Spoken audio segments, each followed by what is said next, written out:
Un scrutin paisible pour le Mali. Le département de la sécurité intérieure et la délégation générale aux élections sensibilisent sur la question. Ce matin, ils animaient une conférence à l'intention des militaires. L'administration s'installe progressivement à Kidal. Après le gouverneur et les préfets, c'est au tour des chefs de service, des sous-préfets et du conseil régional de frôler le sol de la 8e région ce mardi. Mission prioritaire, organisation de l'élection présidentielle. Depuis près d'une semaine, les Maliens observent le jeûne qui dit Ramadan, dit changement de régime alimentaire et plus de consommation des produits de première nécessité. Sur le marché, pas de hausse de prix considérable, mais les consommateurs trouvent néanmoins que les produits sont chers. Notre rédaction s'intéresse ce soir au sujet.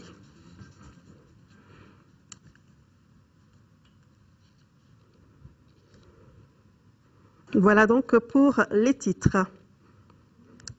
Voilà, quelques soucis techniques, tout est rentré dans l'ordre. Madame, Monsieur, bonsoir et bienvenue dans ce journal. Le président de la République par intérim a quitté Bamako cet après-midi pour Abuja au Nigeria. Sur place, Djankouna Traoré participera au 43e sommet des chefs d'État et de gouvernement de la CEDEAO, un sommet qui va se pencher sur l'augmentation du nombre des commissaires de l'intégration économique qui va passer de 9 à 15. Il sera également question du processus électoral pour le retour à l'ordre constitutionnel au Mali. Djankouna Traoré a été accompagné à l'aéroport international Bamako-Sénou par le Premier ministre, les membres du gouvernement, entre autres personnalités. C'était donc cet après-midi aux environs de 13 h à l'aéroport international Bamako-Sénou au départ du président de la République par intérim pour Abuja au Nigeria où il participera au 43e sommet des chefs d'État et de gouvernement de la CEDEAO.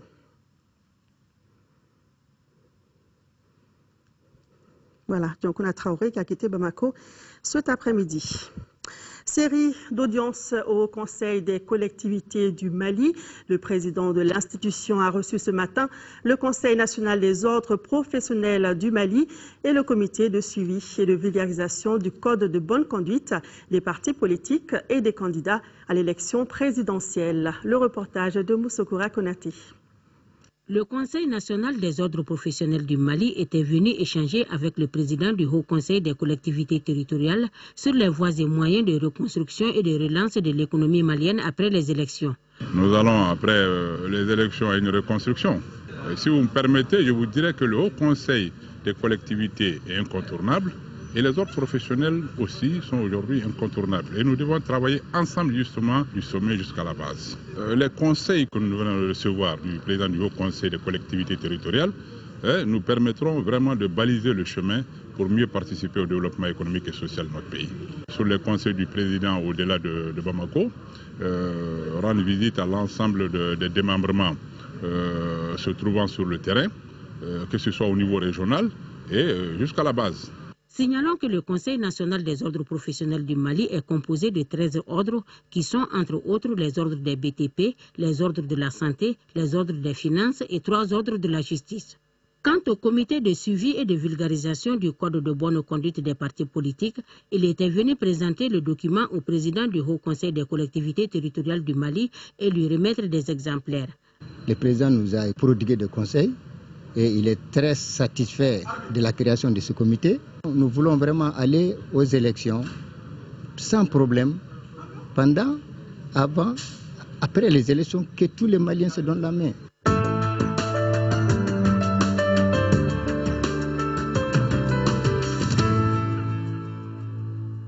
Nous ouvrons la page élection de ce journal avec ses communiqués.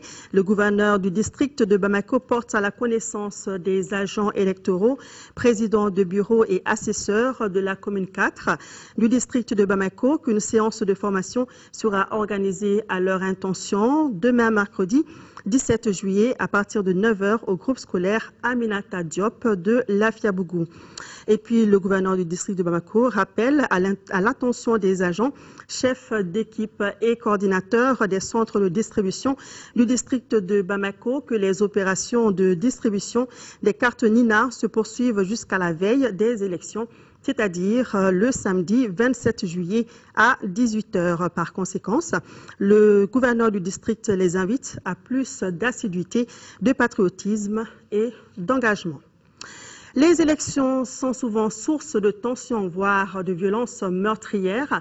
Pour prévenir ce genre de situation au Mali, le département en charge de la sécurité intérieure et de la protection civile ont animé ce matin une conférence de presse. Une conférence plutôt qui s'adressait aux militaires et qui portait sur leur rôle dans la mise en œuvre du processus électoral. Je rappelle donc que c'était en collaboration avec la délégation générale aux élections. Bourama Traoré. L'élection présidentielle du 28 juillet doit être sécurisée au maximum. C'est du moins la conviction du département en charge de la sécurité intérieure, ce qui passe nécessairement par le respect des normes et règles en matière de sécurisation des élections. C'est à cet exercice que s'est longuement livré le délégué général aux élections. Le général Siaka Sangaré met notamment l'accent sur la neutralité et l'impartialité des forces de sécurité. Nous devons être neutres et traiter de façon égale tous les candidats. C'est vrai, les gens le disent, mais nous avons notre opinion. Nous avons notre opinion politique, nous avons aussi un choix. Mais ce n'est pas parce que vous avez un choix ou une opinion que vous devrez manifester, faire en sorte, utiliser la force pour assister, pour appuyer un des candidats. Sinon, vous faussez les règles du jeu. Et le principe sacro-saint de la démocratie, c'est l'égalité des chances pour tout le monde.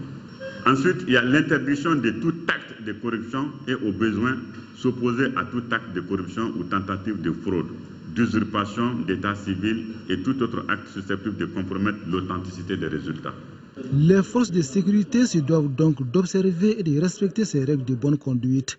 Il y va de la sincérité et de la fiabilité des futures élections au Mali. Le délégué général aux élections en est convaincu.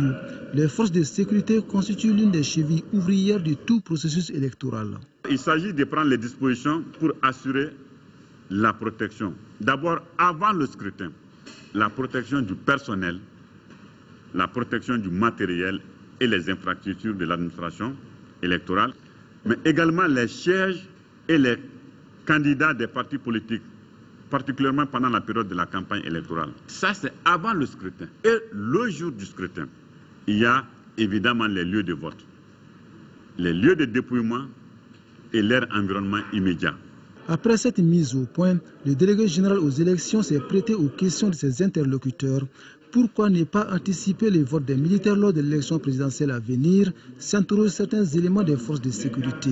Pour effectivement ces élections, il n'y a pas de vote anticipé des militaires, des agents des forces de sécurité ou des paramilitaires. Mais il est prévu quand même que ceux qui seront désignés à des missions qui les obligent à quitter leur résidence, où ils sont inscrits sur les listes électorales, peuvent faire des procurations pour qu'on puisse voter à leur lieu et place. À moins de 2 semaines du premier tour de l'élection présidentielle, les forces de sécurité sortent de cette rencontre bien requinquées selon le ministre de la Sécurité intérieure. Pour le général Tchefin Konaté, l'exercice a tout simplement été utile. Vraiment, votre conférence, ça nous a vraiment éclairé largement par rapport au processus électoral et par rapport donc, au rôle donc, des forces de sécurité donc, dans la mise en œuvre donc, du processus électoral. Cette conférence va nous aider à améliorer, n'est-ce pas, nos prestations. Par ailleurs, le ministre Konaté annonce l'élaboration d'un document par son département en vue de la sécurisation de l'élection de juillet. Un document qui sera mis en œuvre dès l'acquisition du financement. Après le gouverneur et les préfets, c'est au tour de certains chefs de service, des sous-préfets et du président du conseil régional de Kidal de s'installer en 8e région. Ces administrateurs sont arrivés aujourd'hui à bord d'un avion des Nations Unies. Dès leur arrivée, chacun a identifié ses priorités pour une bonne organisation de l'élection dans la région. Le reportage de Timoko Sagara. Kidal retrouve son visage d'antan. À ce jour, tous les 11 sous-préfets de la région ont regagné leur poste à Kidal. C'est là au bonheur de l'ensemble des administrés et surtout des 35 051 électeurs potentiels de la région. Administrateurs, chefs de service et élus locaux, tous ont la joie au cœur pour cette retrouvaille. Vraiment, c'est la joie. Parce qu'après tout ce qui s'est passé, on revient aujourd'hui à Kidal pour commencer à travailler et sans incident. Vraiment, c'est la joie. Et comme d'habitude, en tant que représentant de l'État, c'est la bonne collaboration, il n'y a pas de problème. Je pense que je suis revenu chez moi. Je ne comptais pas rester très longtemps hors de la ville de Kidal. Je suis venu pour témoigner mon engagement pour les accords de Ouagadougou, témoigner mon engagement pour le Mali, témoigner aussi mon engagement pour une bonne réussite des élections transparentes et apaisées dans tout le Mali, notamment aussi dans la région de Kidal.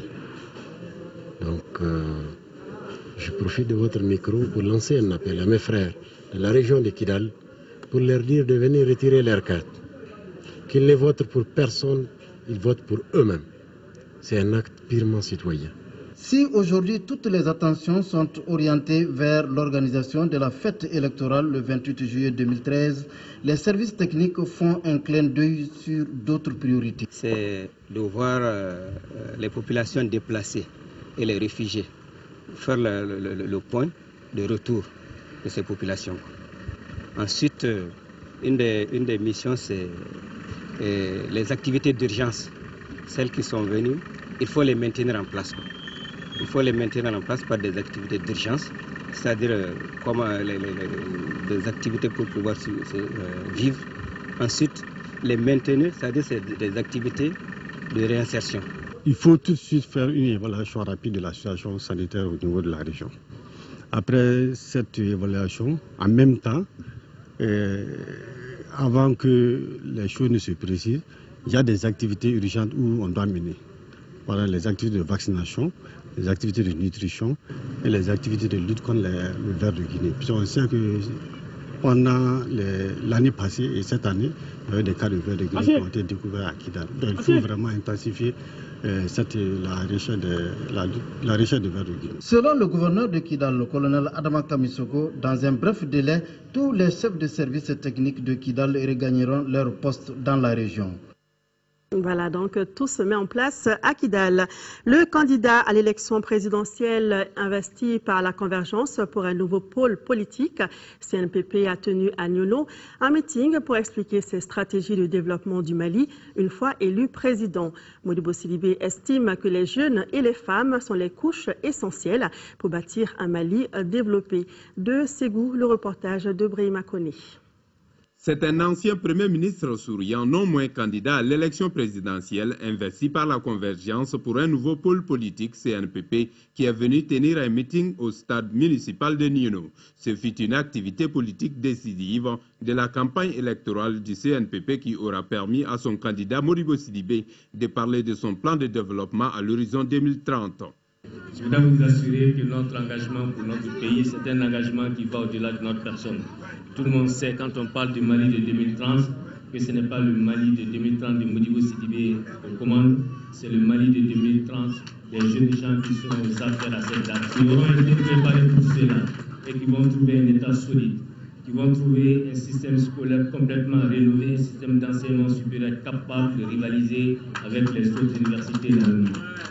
Ils vont trouver les infrastructures économiques utiles, de transport. Le Mali est au cœur de l'Afrique de l'Ouest. Et le Mali va être effectivement le cœur qui va pulser le sang dans le Mali et dans toute l'Afrique de l'Ouest.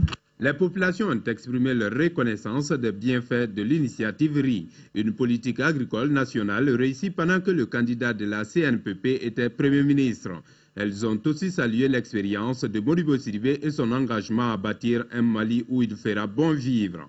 Si le peuple malien, notamment les couches vulnérables, avait été émerveillé par les génies de ces ministres de la Santé en 1992-1990, qui a conçu et réalisé la politique sanitaire du Mali avec la création des CESCOM, Centres de santé communautaire, son Excellence Modibo Sidibé n'avait pas fini de surprendre les Maliens lorsqu'il initia et réalisa avec succès les vastes programmes agricoles devenus célèbres aujourd'hui sous le vocable initiative RI. Modibo Sidibé estime que les femmes et les jeunes sont essentiels dans le développement du pays. Sa stratégie pour faire participer davantage la couche juvénile à la construction nationale s'appelle 20 mesures.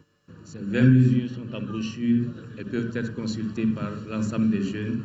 Pour la première fois, nous abordons la question de la jeunesse de façon globale. La question éducative, la question médicale, sanitaire, la question de l'emploi, la question de l'éducation, la question spirituelle et morale. Et le tout dans ces 20 mesures que nous avons proposées. Et j'espère que cela permettra à notre jeunesse de jouer véritablement le rôle qui doit être la sienne dans notre développement. Parce que la jeunesse n'est pas une menace. La jeunesse est une vitalité. Elle est une richesse. C'est pour ça que je dis bien que 2 millions de jeunes, c'est 2 millions d'opportunités, de richesses et d'emploi. Le candidat de la Convergence pour un nouveau pôle politique, CNPP, et sa délégation ont effectué des visites de courtoisie chez les notabilités de Niono pour expliquer à celles-ci leurs idéaux. Et vous pourrez suivre après ce journal les messages de campagne des candidats Konimba Sidibé du MODEC, Youssouf Sissé indépendant, Jamil Bitar de l'UMAM et Moussa Mara du parti Yelema. Ces messages de campagne seront suivis des entretiens de 10 minutes des candidats Draman Dambélé de l'ADEMA PSG et Alousseni Abba Maïga de Panafrique. Et puis le président du Comité national de l'égal accès aux médias d'État invite les candidats dont les noms suivent à se présenter au siège de l'organe demain mercredi 17 juillet pour l'enregistrement de leur message de campagne. 9h30, M. Soumaïla Sissé, URD. 10h, Sibiri Koumaré Sira. 10h30, Cheikh Mohamed Abdoulaye Souad Di Modibo Diara, RPDM. Et 11h, Ahmed Sow, RTD. De même, le président du Comité national de l'égal accès aux médias d'État invite les candidats dont les noms suivent, Modibo Sidibé Phare et Konimba Sidibé Modek, pour l'enregistrement de leur entretien de 10 minutes dans la matinée de demain, mercredi 17 juillet. Ils prendront donc contact avec la direction de l'ORTM ce soir même pour en connaître le lieu et l'heure. Lancement ce mardi de l'initiative citoyenne CRI 2002 pour un vote utile et une représentation utile. La cérémonie de lancement présidée par le gouverneur de Ségou a été marquée par la remise des kits d'information, une formation et la sensibilisation des autorités traditionnelles et autres leaders. Kandesila. Voter utile pour une représentation utile, c'est l'un des principes essentiels des élections futures au Mali. C'est du moins une conviction profonde du cercle de réflexion et d'information pour la consolidation de la démocratie au Mali, CRI 2002. La cérémonie de remise de kits de sensibilisation destinée aux chefs de quartier, communicateurs traditionnels et autres leaders de Ségou s'inscrit dans le cadre de cette initiative citoyenne. L'élection, si de façon matérielle est limitée et ponctuée dans le temps, mais en réalité, ces élections ont leur prolongement dans les 5 années qui vont suivre l'après-élection. C'est pourquoi il faudrait, en votant, il faudrait savoir que, en votant, vous prenez en ce moment la décision de choisir celui qui doit parler en votre nom pendant 5 ans. Le support de diffusion des messages, ce sont des affiches d'une 50aine d'images qui expliquent l'itinéraire d'enlèvement de la carte Nina jusqu'au processus à suivre avant et durant le jour du vote d'un bon citoyen. Le taux d'enlèvement des cartes Nina dans la région de Ségou est de l'ordre de 82%. Ce résultat, il faut le reconnaître, est dû en grande partie à l'implication effective des dites autorités traditionnelles, coutumières et religieuses. Aussi, les autorités sauraient compter sur l'implication des leaders communautaires pour la suite du processus électoral, mais aussi à porter haut le message d'un vote utile. Notons que l'initiative citoyenne pour les élections transparentes, crédibles et apaisées se situe dans le cadre des activités initiées par CRI 2002 en partenariat avec la direction du développement de la coopération suisse. Dans le cadre de l'élection présidentielle en partenariat avec le ministère de la Communication, le ministère de l'Administration territoriale, de la décentralisation et de l'aménagement du territoire, l'ORTM, l'URTEL, la Maison de la Presse, le groupe et la CEP, le réseau des communicateurs traditionnels pour le développement Recotrad, organise une campagne de sensibilisation sous le Dambé, cette qualité de l'homme d'honneur digne de son nom et pétri d'intégrité et de probité. Aussi, des débats seront organisés dans toutes les capitales régionales demain jeudi 18 juillet sous la présidence des gouverneurs de région, débats qui seront relayés par les radios de proximité des cercles. Le retrait de la carte Nina doit être une priorité pour tous les Maliens. C'est l'appel lancé par le secrétaire général du syndicat national des éleveurs. Aboubakar Ba est au micro de Mamouro Sidibé. Tous les éleveurs et marchands de bétail du Mali, de Kidal à Kaye, ils m'entendent tous, donc de demander d'aller retirer leur carte pour voter. Parce que c'est important de participer au vote, c'est important de participer à la stabilité du pays. Donc il faudrait que chacun aille retirer sa carte pour participer à l'opération de vote pour qu'il n'y ait plus de légitimité. Pour la relance même du Nord, l'économie repose sur l'élevage. Donc il faut bien que nous participons à ce vote-là pour que nous puissions participer aussi à notre développement. L'ambassadeur du Mali en Mauritanie informe les ressortissants maliens que la distribution des cartes Nina continue dans les localités et lieux suivants. À Nouakchott, école primaire Doukamadia en Médine 3, Nouadhibou, maison des jeunes à Nouadhibou, Kaidi, domicile de Papa Nyang, Selibabi, domicile de Mohamed Berbech, Diagili, domicile de Demba Traoré, Guérou, domicile de Abdul Fattah près du marché, Akifa au domicile Ismaïla Keita, responsable des Maliens, Tintan au domicile Bakari Koulibaly, à Alioune au domicile de Makan Kanouté, à Tambedra au domicile de Modibo Sissé et à Nema au domicile de Boubacar Diarra, responsable des Maliens. L'ONG Aprofem a lancé ce matin son projet de renforcement du leadership féminin pour améliorer la participation des femmes à l'élection. Le projet vise à renforcer les compétences des femmes pour un accès équitable et une participation de qualité au processus électoral. Il est financé à près de 30 millions de francs CFA pour une durée de 6 mois par l'ONG internationale IFES. Le reportage de Moussa Fani. Pour la participation massive des femmes aux prochaines élections présidentielles et législatives, un nouveau projet vient de voir le jour. Il vise à accroître la candidature alternée des femmes aux échéances électorales. Ce projet est une opportunité inédite pour une plus grande implication de nous, les femmes, dans le processus électoral de 2013. Toute chose qui s'inscrit parfaitement dans le cadre de la stratégie nationale du département de la promotion de la femme. À travers ce projet financé à environ 30 millions de francs CFA, l'Aprofem et ses partenaires entendent rehausser l'implication des femmes au processus électoral au Mali. Il est indéniable que pour que les processus électoraux, le contexte de crise puisse réussir, qu'il donne l'occasion à tous, notamment aux femmes, d'exprimer librement et de manière autonome leurs droits électoraux. Pour la participation massive des femmes à la prise de décision reste un grand défi pour la démocratie malienne. Les femmes ne sauraient se résigner au seul rôle de faire valoir et doivent jouer un rôle plus actif, être impliquées dans les organisations des élections et à toutes les étapes du processus. D'une durée de 6 mois, le projet de renforcement du leadership féminin pour l'amélioration de la participation et de la représentativité politique des femmes au Mali intervient en commune 5 du district de Bamako, à San et à Sikasso.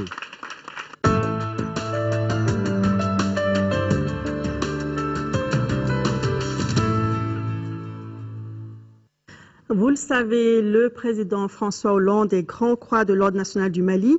Il a été décoré hier 15 juillet à l'ambassade du Mali à Paris par son homologue Dioncounda Traoré. Un geste de reconnaissance envers la France pour son appui au Mali dans la crise qu'il traverse. Ce soir, vous pourrez suivre l'intégralité de cette cérémonie de décoration juste après le journal télévisé. Et juste après la cérémonie, vous pourrez suivre les messages de campagne des candidats Koniba Sidibé du MODEC, Youssouf Sissé indépendant, Jamil Bitar de l'UMAM et Moussa Mara du parti Yelema. Des messages de campagne qui sont également suivis des entretiens de 10 minutes des candidats Draman Dambélé de l'ADEMA PSG et Aluseni Abamaïga de Panafrique. Le chef d'état-major de l'armée fédérale d'Allemagne a effectué ce mardi une visite de quelques heures à Bamako. Volker Vinka a successivement rencontré le chef d'état-major adjoint des armées du Mali, les formateurs de l'EUTM et le commandement de la MINUSMA. Naturellement, les entretiens ont porté sur les derniers développements de la situation sécuritaire au Mali, a précisé que les formateurs allemands font partie de la mission de formation de l'Union européenne. Mohamed Ziara. L'homme qui foule le sol malien est le 15e chef d'état-major de l'armée fédérale d'Allemagne. Volker Vicker arrive au Mali pour y échanger avec le commandement de la MINUSMA et les formateurs de la mission de formation de l'Union européenne sur les derniers développements de la situation sécuritaire au Mali. À sa descente d'avion, le général allemand a eu un tête-à-tête avec le chef d'état-major général adjoint des armées du Mali. Si rien n'a filtré des échanges, on imagine que les deux hommes ont parlé de la coopération militaire entre le Mali et l'Allemagne. Cette coopération est jugée exemplaire au regard de l'appui que l'Allemagne n'a cessé d'accorder à notre pays ces dernières années. L'Allemagne a participé à la libération des régions du Nord sous occupation à travers un appui logistique. A signalé également que l'armée malienne bénéficie de l'expérience et de l'expertise des formateurs allemands dans le cadre de l'EUTM. L'officier de l'artillerie blindée de Wildeshausen et son staff a eu des entretiens à huis clos avec le formateur allemand basé à l'ACI 2000. Au QG de la MINUSMA, la presse n'était malheureusement pas sollicitée. Et le chef d'état-major général des armées allemandes était cet après-midi à Koulikoro pour rencontrer la mission européenne de formation. Volker Vinka a échangé avec les soldats allemands sur le fonctionnement de la mission et expliqué aux hommes les réformes en cours au sein de l'armée allemande.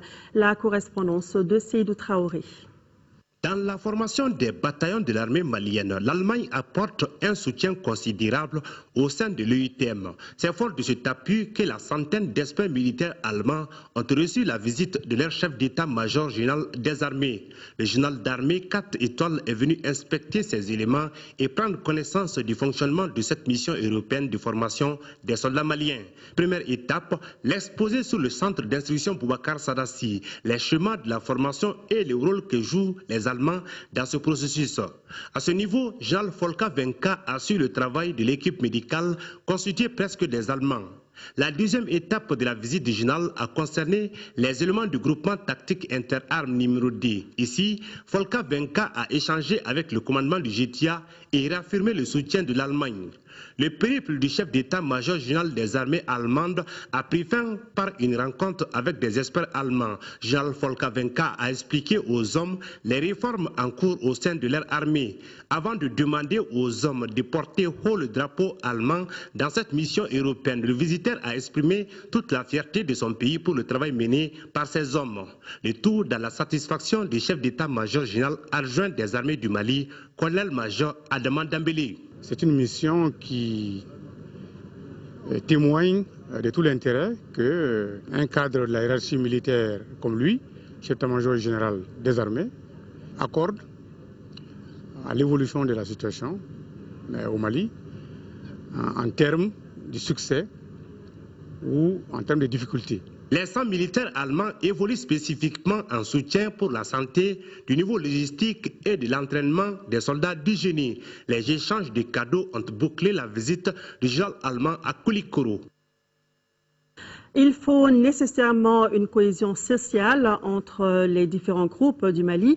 C'est ce qu'a déclaré le représentant spécial du secrétaire général de l'ONU au Mali et chef de la MINUSMA en mission à Tombouctou.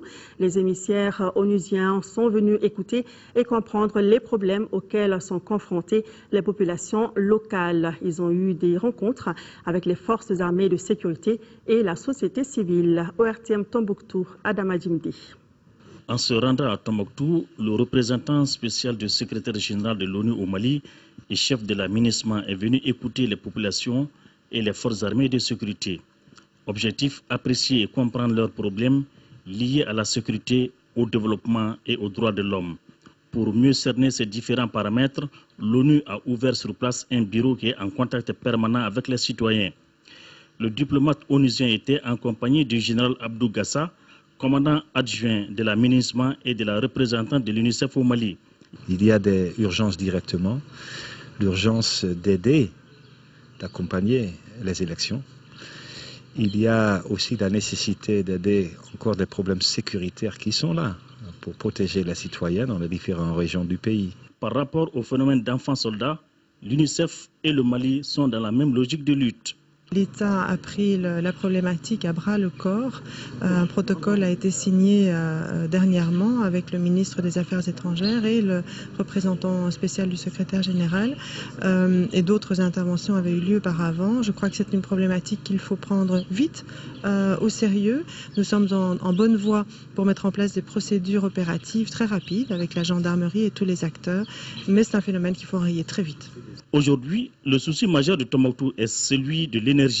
C'est pourquoi les émissaires de l'ONU se sont rendus à l'EDM pour toucher du doigt la gravité du problème. Ici, le courant est servi 5 heures sur 24, soit de 19h à 0h. La reconstruction est en marche à Gao. Le premier édifice réhabilité est l'hôtel de ville. Il a été mis sur pied grâce à la mairie et à ses partenaires à hauteur de près de 40 millions de francs CFA au grand bonheur des usagers. Depuis Gao, le reportage de Daouda Manatraoré et d'Ibril Bagayoko. L'histoire retiendra que pendant l'occupation des groupes armés, la mairie de Gao a servi de tribunal et de prison pour les femmes dont elle est censée défendre la cause en temps de paix. Elle retiendra également que les derniers rebelles retranchés dans les locaux de cette même mairie ont été combattus par les forces maliennes et françaises. Principalement, la mairie a subi entre 12 jours 2 attaques de Mojaou et ils ont été chassés par les armées, les forces armées. Donc la mairie de Gao a subi les plus grands bombardements. La reconquête a permis de retrouver la liberté et d'entamer les activités de développement. La reprise progressive de l'administration publique et des collectivités est réelle. La mairie urbaine de Gao, située à quelques encablures du fleuve Niger, est le premier service réhabilité de la cité des Askia. Le deuxième bâtiment, on l'a reprise nous-mêmes avec 3 300 000, mais avec les recettes journalières qu'on arrivait à avoir, sur lesquelles flotte le drapeau malien. Maintenant, le grand bâtiment, l'entrepreneur l'a fait pour 35 millions, payable après finition. Maintenant, elle est finie, il reste qu'à payer. La mairie de Gao n'a pas attendu cette réhabilitation pour reprendre ses activités. Bien au contraire, en mai 2013, une cérémonie officielle était organisée pour annoncer le démarrage de ses services. Actuellement, la mairie a repris son écharpe avec l'établissement des pièces d'état civil et autres documents intéressant la population. Je suis venu récupérer l'acte de naissance de mes neveux. Ce sont des jumeaux, donc j'ai déposé les dossiers la semaine passée. Je suis venu chercher une procuration. D'ailleurs, j'ai déjà fini avec ça là. Déjà, c'est terminé déjà. Il n'y a aucun problème. Au niveau de la mairie, nous commençons par les actes de naissance. Plus précisément, par les enfants qui sont nés pendant l'occupation en 2012. Nous avions commencé avec ceux-ci. Après, ceux qui sont nés en 2013. La réhabilitation de la mairie de Gao est un pas très important dans le processus de reconstruction. Il reste maintenant à aider les collectivités en payant régulièrement ces taxes, sans lesquelles aucune réalisation n'est possible. Actualité hors de nos frontières, le président algérien Abdelaziz Bouteflika est rentré à Alger ce mardi 16 juillet après un séjour de quelques 80 jours en France, hospitalisé à Paris depuis la fin du mois d'avril. À la suite d'un accident vasculo-cérébral mineur, Abdelaziz Bouteflika a quitté l'aéroport du Bourget ce mardi en début d'après-midi en fauteuil roulant direction Alger. En Égypte, après la destitution du président Morsi, rien ne va plus. Hier, lundi 15 juillet, dans la soirée, des accrochages ont opposé la police aux manifestants frères musulmans, place de la gare au Caire, alors que d'autres manifestations islamistes se déroulaient sur plusieurs avenues. Les heurts les plus meurtriers ont eu lieu dans le quartier de Gizeh. Le bilan est de 7 morts, plus de 250 blessés et 401 interpellations. Ce sont les premiers affrontements depuis une semaine au Caire. Des milliers de partisans de Mohamed Morsi étaient dans les rues quand des échauffourées ont éclaté dans le centre de la capitale égyptienne et dans le quartier de Gizeh. Ce face-à-face avec les forces de l'ordre a provoqué la mort de 7 manifestants et plus de 250 personnes ont été blessées.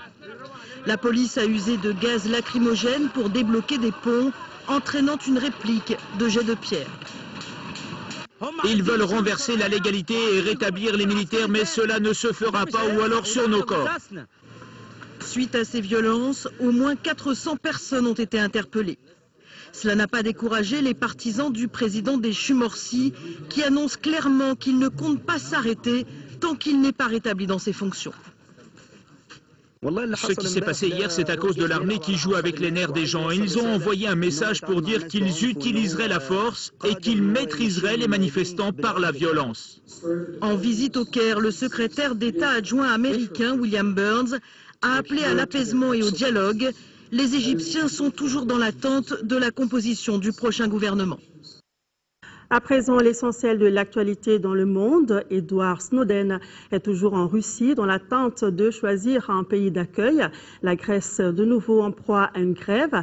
Et tout de suite, l'arrestation d'un baron de la drogue, Miguel Ángel Trevino, au Mexique. Des dizaines de policiers déployés autour de la voiture de Miguel Ángel Trevino. Une opération d'envergure pour arrêter le chef des Zetas, le cartel le plus violent du Mexique. Le baron de la drogue a été intercepté lundi au nord-est du pays, près de la frontière des États-Unis. Selon le porte-parole du ministère de l'Intérieur, Eduardo Sanchez, aucun coup de feu n'a été tiré. Parmi les crimes sanglants dont Trevino aurait été le commanditaire, le massacre de 72 immigrants sud-américains en 2010 dans ce ranch mexicain. Gares fermées, transports en commun paralysés, la Grèce est de nouveau en grève mardi. Des manifestations à Athènes à l'appel des principaux syndicats du secteur public et privé. Au centre de leurs revendications relayées à la une de tous les journaux grecs, le rejet d'un projet de réduction et de redéploiement de la fonction publique voté au Parlement ce mercredi. Un projet exigé par l'Union européenne en contrepartie d'une aide financière.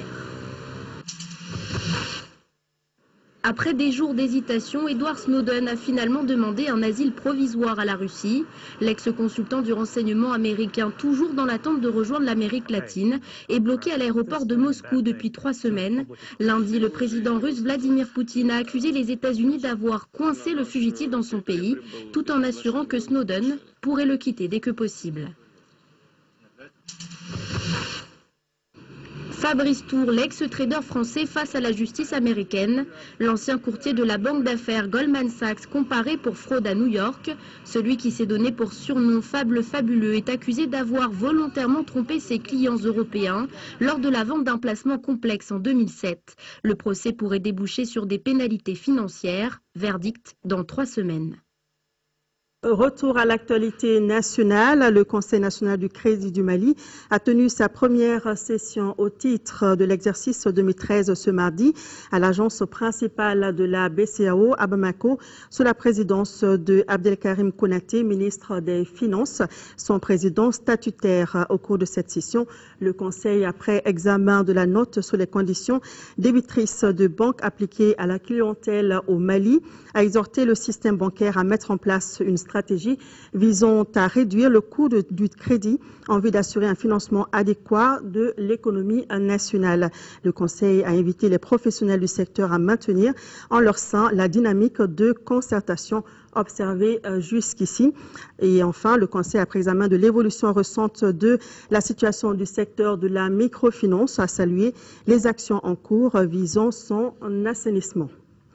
Après le début du Ramadan, les prix des produits de première nécessité sont diversement appréciés par les consommateurs. Certains trouvent les produits chers, tandis que les opérateurs économiques pensent plutôt qu'il y en a pour toutes les bourses. Notre équipe de reportage conduite par Mahama a le tour de marché pour en savoir plus. Suivant.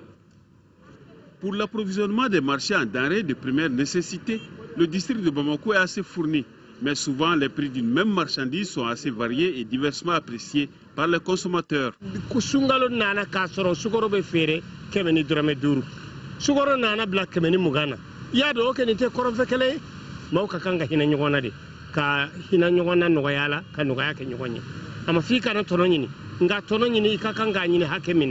certains commerçants détaillants, le marché est fourni. et les prix varient en fonction de la qualité des différentes céréales ou autres produits de haute consommation durant le ramadan. Le gamiaka, ça dépend aussi de la qualité. Par exemple, le premier soir, on vend les 50 kilos à 18 000 jusqu'à 19 000. Et il y a des qualités aussi, les 50 kilos, on vend à 16 000 francs.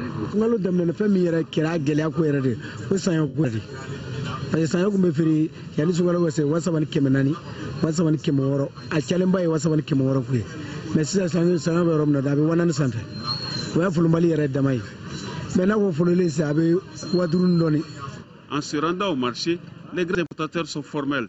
Tout est mis en œuvre afin que les produits soient portés de tous. Car au marché, il y en a pour toutes les bourses en fonction des qualités du produit. On a beaucoup de riz, on a du riz, beaucoup de variétés. On a une qualité qui s'appelle Excellence, on a d'autres qualités qui s'appellent Honorable. Il y a des prix de 15 000 francs, il y a des prix de 35 000. Il y a toutes les gammes. Pour le sucre a baissé. Concernant la température du marché, la Chambre de commerce et d'industrie du Mali collabore étroitement avec les opérateurs économiques et le gouvernement pour rassurer les consommateurs. Aujourd'hui, la disponibilité est telle que il serait très difficile pour un opérateur économique de renchérir les prix. On ne constate pas pour le moment d'augmentation de prix, notamment pour les riz de grande consommation. Je ne dis pas les riz de luxe. Et personnellement, il m'arrive par curiosité de m'arrêter à Lampaninkoro pour demander le prix. C'est mon propre baromètre pour me rassurer que les services sur le terrain, les délégations régionales de la Chambre de commerce, les informations qu'ils m'envoient sont tout à fait conformes à ce que moi-même je constate. Il faut que l'État prenne des dispositions contre certains commerçants qui ne cherchent pas à réduire les prix et qui cherchent toujours à augmenter les prix. Le mois de Ramadan se poursuit lentement et petit à petit les consommateurs s'accommodent en fonction de leurs avoirs et de leur goût ou de leur digestion. Voilà, en tout cas la solidarité doit primer en ce mois de Ramadan.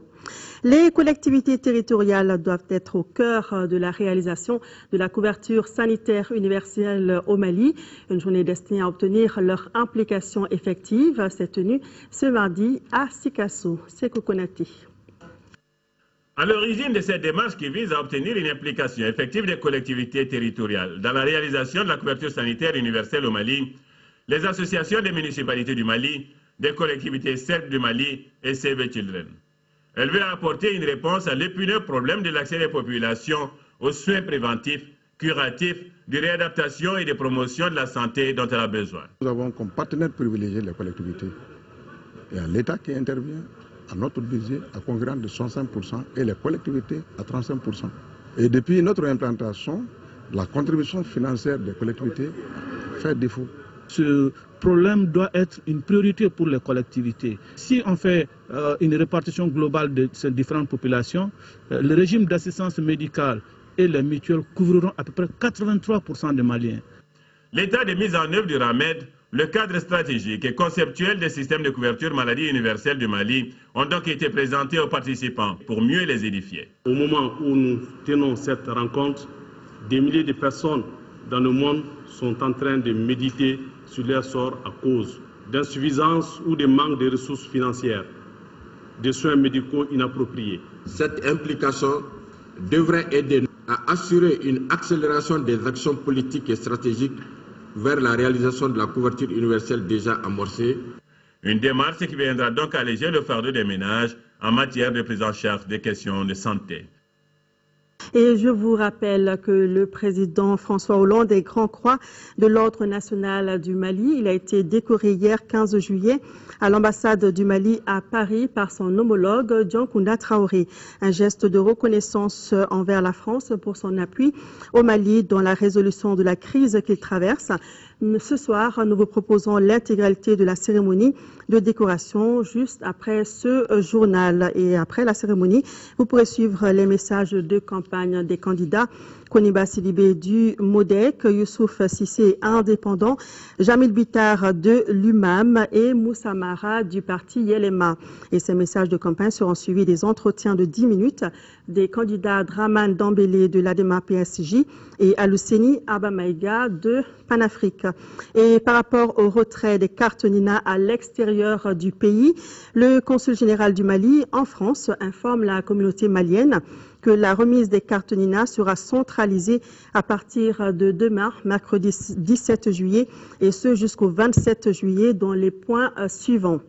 Ambassade du Mali, 689 rue du Cherche-Midi, 75 006 Paris, du 1er arrondissement au 17 arrondissement de Paris, le département des Hauts-de-Seine et les résidents dont les adresses n'ont pu être précisées.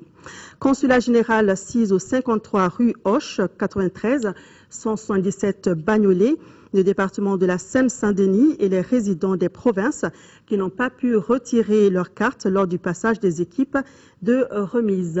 Et enfin, ancien consulat général 664, rue Pelleport, 75 020 Paris, 18e, 19e et 20e arrondissement de Paris, les départements de Seine-et-Marne, des Yvelines, de l'Essonne, du Val-de-Marne et du Val d'Oise. Le retrait des cartes Nina s'effectuera de 10h à 20h tous les jours, y compris samedi et dimanche. Le consul général du Mali en France s'est compté sur la bonne compréhension de la communauté malienne. Parlons sport football, en clôture de la 27e journée du championnat national de Ligue 1, le Djoliba AC a été battu 3-2 par les 11 créateurs de Niarela. Cette défaite des Rouges rend difficile la tâche dans l'optique du deuxième ticket qualificatif à la Ligue des Champions la saison prochaine. Le résumé de la rencontre avec Siragatou Sissi. Les temps sont durs pour les Rouges. Battu en finale de la Coupe du Mali par le Stade Malien de Bamako, le Djoliba AC a encore laissé des plumes en championnat national face aux 11 créateurs de Niarela, victoire 3-2 au terme d'un match à rebondissement. Cette défaite relègue le Djoliba, 3e 49 points, à 7 points de l'ASRL, 2e 56 points, à 3 journées de la fin de l'exercice 2012-2013. Les choses sont allées très vite dans ce match. Dès la 4e minute, Yacouba Niaré, servi plein axe par Aliou Diarra, bat Cheikh Abdul Kadir Si. 1-0 pour 11 créateurs de Niarela. Le Djoliba a donc couru derrière l'égalisation sans succès en première période. À la 50e minute, les Rouges voient le bout du tunnel. Mamadou Sidibé, l'attaquant djolibiste le plus en vue, est là pour établir la parité. Ce but redonne confiance aux hommes de l'entraîneur Jonas Komla. Le défenseur central Djibril Djigué marque suite à une bourde du gardien international junior Germain Berti. Les 11 créateurs remettent les pendules à l'heure à la 71e minute. Hamidou Sinayoko, entré en coup de jeu, d'un coup de tête, lobe intelligemment le portier Cheikh Abdel Kadir Si. Le match bascule dans la nervosité. Sekou Diarra des 11 créateurs, 78e minute, et Janvier Abouta du Djoliba à ses 79e minutes sont expulsés pour des anti-jeux. Au moment où le partage des points se dessinait, Souleymane Dembélé des 11 créateurs de Niarela surprend la défense des Rouges pour le 3e but à la 81e minute. Les 11 créateurs, 5e 43 points, foncent à vive allure sur le COB 4e 45 points pour le deuxième ticket qualificatif accordé au Mali en Coupe de la Confédération. Et nous restons dans le monde du football malien, cette fois avec une triste nouvelle, le décès de Mori Goïta, ancien entraîneur du club, notamment du Djoliba et de l'USFAS, et plusieurs fois sélectionneur des sélections nationales, senior, espoir, junior et cadet. Mori Goïta vient de s'éteindre cet après-midi à son domicile à l'âge de 59 ans. Et cela après une longue et courageuse résistance au mal qu'il éprouvait depuis quelques années. Ses obsèques sont prévues demain à 16h à son domicile à Banankabougou, pas loin de la route bitumée qui passe par la gendarmerie. Paix à son âme. C'est donc tout pour ce soir. Merci de votre attention. Je vous donne rendez-vous pour demain.